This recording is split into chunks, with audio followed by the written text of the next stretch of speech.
All right.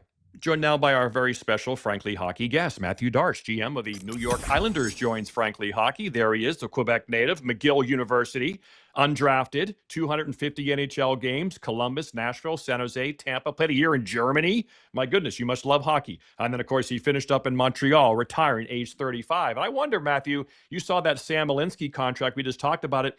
He kind of reminds me of you. He went to a university me and Frank could not get in. Like neither of us could get in Cornell or McGill. We would not have the grades for it. He was undrafted. He got in the league a little bit late, and now he gets this nice contract. And so someone like that, I imagine you could kind of relate to a little bit, grinding his way and getting to the league with brawn and smarts. Yeah, but I guess my highest contract was less than today's minimum, so I guess I never got that big contract. But no, I mean, good for him. He's played really well for Colorado, so he deserves it. So, but hey, it is what it is. I probably have more AHL games than him. So, and as you can see, you rattled off my resume. I was a suitcase for a few years. So, but good life experience. I bet. Matthew, you guys have been in the news here the last couple of days, making 2 trades. Curious, as you've put all this together, did you know the second one was coming down the pipe and you would be getting that 3rd round pick back for Carson Soucy, or did that just happen that way? Well, it was in the works, so I was confident I was probably getting something like that, but I don't think it would have prevented me from doing the first trade, to be honest, because since Romanov went down in November, our call-up guys have played really well, but the players have put themselves in a position to be in the playoffs, and I wanted to reward them and bring a bit more experience to help us cement that spot in the playoffs, which we're in a good position. We're playing divisional teams right now, and Carson, he's a good defender. We wanted to take some of those PK minutes away from other players on our team, and like I said, losing Romanov was a big part. And Carson, he's 6'4", he defends well, he kills penalties. I think he's just going to solidify. We want to improve defensively a little bit, if I'm being honest. Like, we want to defend a little bit better in our zone, and that's one of his strengths. So that's why the deal made sense for us. Any news on some of your injured guys? Obviously, your group there, you put in Romanov, you put in Pulock. That's a pretty good group. Overall, how are they doing, and how are you looking at that group? Well, I mean, we know that. Palmieri's done for the year. He got surgery, and I guess he finished off with a legendary assist on that play, which was pretty outstanding. It shows you the type of player he is and never quits on a play. Romanov could be back in the playoffs at some point in the playoffs, and Ryan Pulock should be okay to play tonight against the Rangers. So we'll see in warm up. There's a good chance he plays. So that, and we got bigger on D also. So we. The other 2 other guys we've known for a while that they're done for the year, and the other we have little nagging injury like Cal Ritchie, but it should be anything long term. And now we move forward with the Bo Horvat's been back for 2 games, which is great because he's a big loss for us. We went on that 16-day road trip the last couple of weeks, which is the longest I've been on, and you can see missing Bo for all this time makes a difference. I mean, there's a reason he's on Team Canada, right? So now we're getting healthier. I'll knock on wood here, but. Yeah, we're going to move forward now. Matthew, Andre Palat's production had slowed a little bit these last couple years. What do you see him adding to your team? And as you think back to your time in Tampa, how much did that maybe influence your decision-making process or knowing the player in terms of your willingness to take him on and add him to your team? Well, I mean, Pally's been obviously a huge contributor when we won those cups in Tampa, and he's able to play with top players, right? In Tampa, he played a lot with Braden Point and Kucherov. Remember in 2015, they had the triplet line of him, Tyler Johnson, and Kucherov. They were the young guys coming up, and I think my familiarity with him probably helps on me knowing the character of the player, the type of person he is, because I still evaluate what he does on the ice. And yes, he's had this production has slipped a bit, and it was a tough year for him. But there's a reason. We got some draft picks on the way back, but I know Pally, he knows how to play winning hockey. I want to bring a guy that has won on our team, that has had success, knows how to play championship hockey. That he goes to the hard areas, because in the playoffs you don't score as much from the outside, right? Everybody goes inside. He plays well defensively. Is actually his underlying numbers are way better than his production this year, and I know the character of the player we bring. And at the same time, I was able to add some assets. But I'm really excited to bring Pally to our team. He's good.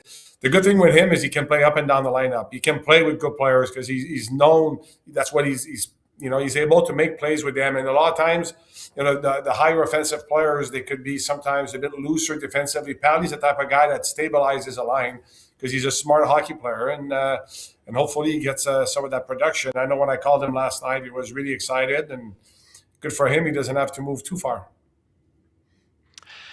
How would you characterize Patrick Roy as an NHL head coach? What are some of his characteristics?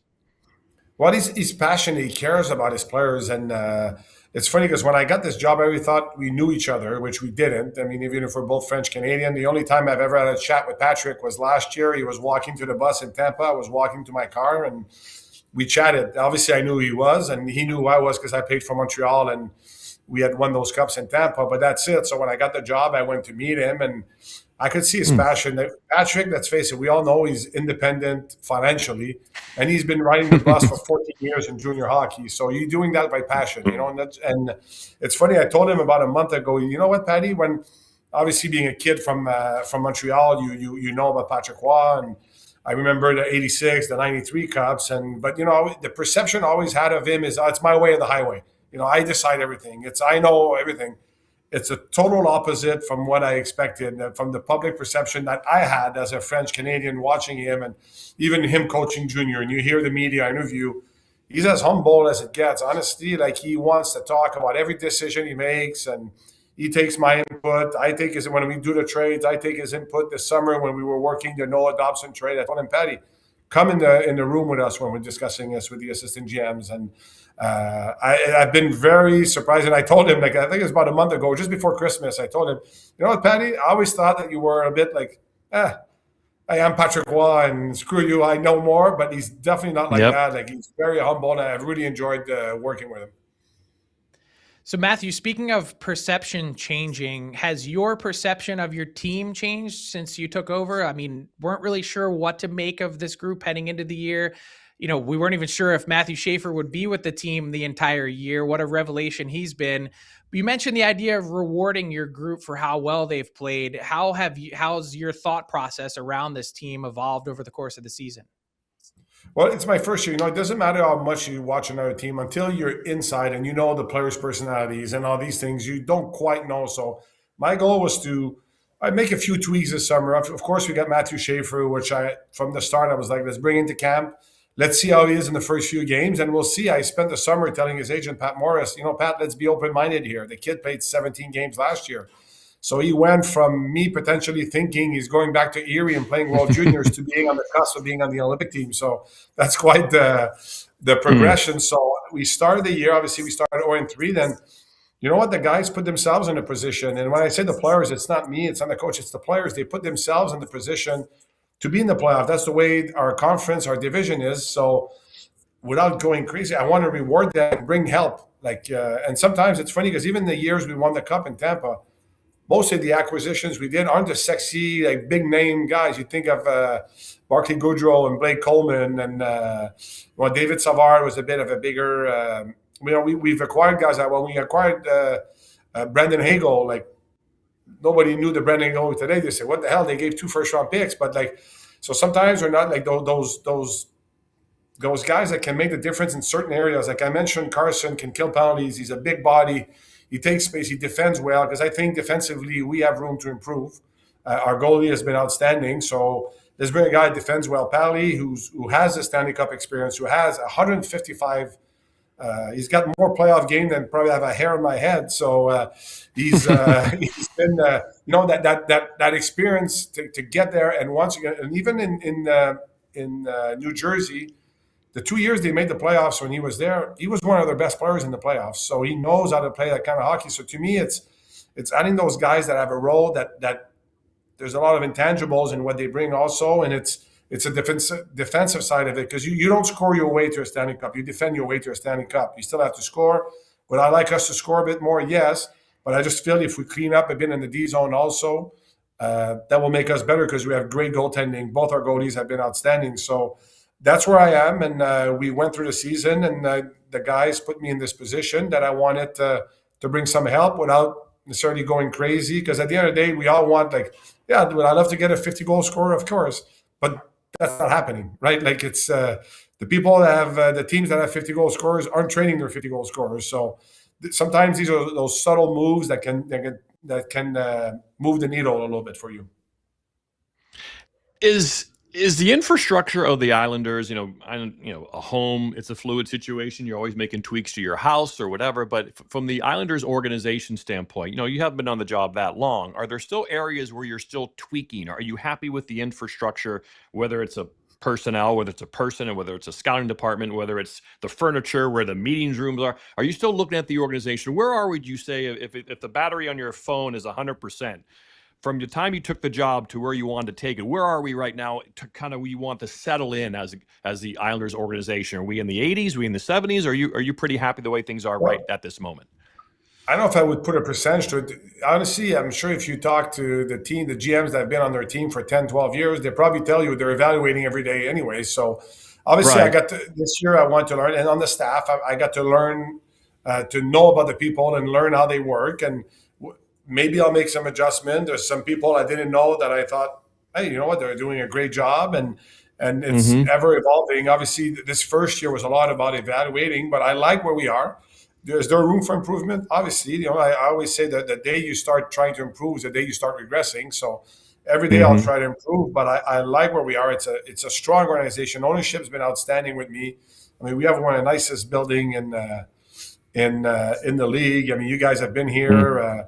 Yep. We're a location. We're in New York. Like, players want to be in New York. It's fun, And I always joke that it's almost better on Long Island. I can have a house with a lot, but proximity to New Right. York City without being in the city. So it's a great place to live. We have great facilities, and I think it's a place that player would want to come and play. So we keep building it. We keep making little tweaks here and there, but I like where we are, and I'm still going to try to improve it.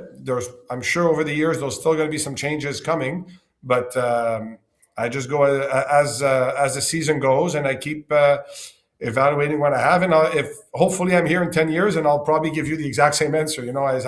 As I keep Right. trying to build it and adjusting to where the league's going, adjusting to where new tendencies and scouting. And we hired a sports mental performance coach this year that's actually done a great job with our players, and we even had some of our players mention it to the media that, hey, their game improved once it's starting with us. So things evolve in hockey, right? So analytics, that's one point, I guess, at one part that I did more of a build up to it, because compared to what I was, where I was, there was a lot of work to do. So there was already a couple of people that are very strong, but I hired one person that I work with in Tampa that was somewhere else, brought him back in hockey, and we had just hired someone else. So we're building out that department, which I value analytics a lot as part of the equation. Again, it's never the only decision you make. To me, it's just another piece of information to make good decisions. So we're always trying to improve the team on the ice, and I guess the organization off the ice. So last one for me, Matthew, you made 2 moves this week. You mentioned that you wanted to reward this group. I guess maybe the easiest way to say that is you did improve this team, but you also kind of got paid to do it at the same time. You've got some cap space left, some assets. How aggressive do you envision being between now and March 6th?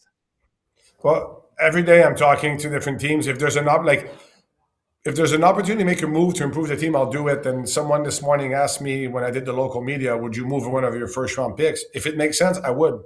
I'm not like, oh, I can't move a first round pick. First of all, I work with Julien Brisebois, so we all know that I don't like moving a first round pick. So honestly, if there's a deal that makes sense and moving one of those picks, I will. So is there one right now I'm working on? No. Can something come up? Possibly, but I'll keep kicking tires and see. Maybe we do something else. Maybe we don't. It just depends, because I won't make another trade just to make a trade. It has to make sense. So if it makes sense, I'll try to improve. I know it's a generic answer, but the reality of it is true. And I'm sure every team's the same way. Like, you don't make a change for sake of change. You want to make a change that improves your team, and what you have to pay for that change makes sense. So, and that's what we've done so far, and we'll see where it goes in the next few weeks. And then finally, before you go, Matthew, anything crazy happened during your year in Germany? Anything funny, crazy, wacky, memorable? We had a coach that smoked a lot, and the laundry room was in his office. So our jerseys would smell like cigarette. But besides that, it was no. Listen, it's funny because at that point in my career, I had 2 kids. I don't know if you remember after the lockout in '04, Yep. they had re-entry waivers. So if you made more than a certain amount, and I was like, you know what, I got paid well. Said it's a great, you're home every night. I had young kids. My wife loves Europe, so. But I didn't enjoy my year. It was a tough year, and I came back and I played almost all my NHL games after I came back. So I guess I loved Germany and all that, but the hockey and the situation I was in, I didn't really enjoy. So it made me come back. So I guess it all worked out, and I'm here now talking to you guys. That was awesome to finish with the Canadians. You had a couple nice goal scoring years with them. That's pretty cool. And yeah, people don't realize, people, Frank, of Matthew and my vintage, we used to go out to bars at night. We came home, we would smell like a carton of cigarettes. Your clothes would stink, and you had to wave them in the room. Otherwise, because you didn't want to wash them every night, you would stink like smoke. And the great thing, once they banned smoking at bars, you could go out. And I remember the first couple of times Matthew was like, I don't stink. This is amazing. My college years, you'd come back, your hair would smell, and God forbid you had too Everything. many drinks and you didn't shower before going to bed. It was a tough wake up. Tough. We had a tough man. What a great guest, Matthew. Off to a great start on Long Island, as you mentioned, one of the best barns in the league. Suddenly, this team that really was looking for a star got one in Matthew Schaefer. They're like a sexy team to watch now, and hopefully, like you said, it's a nice start of a long run for you. You got some prospects coming. Things are looking up. Buy your Islander stock now low, because they are coming the rest of this decade. In the 2030s, I think you're going to be one of the hot teams in the league. So thanks so much for taking time with us. Thanks for having me, guys.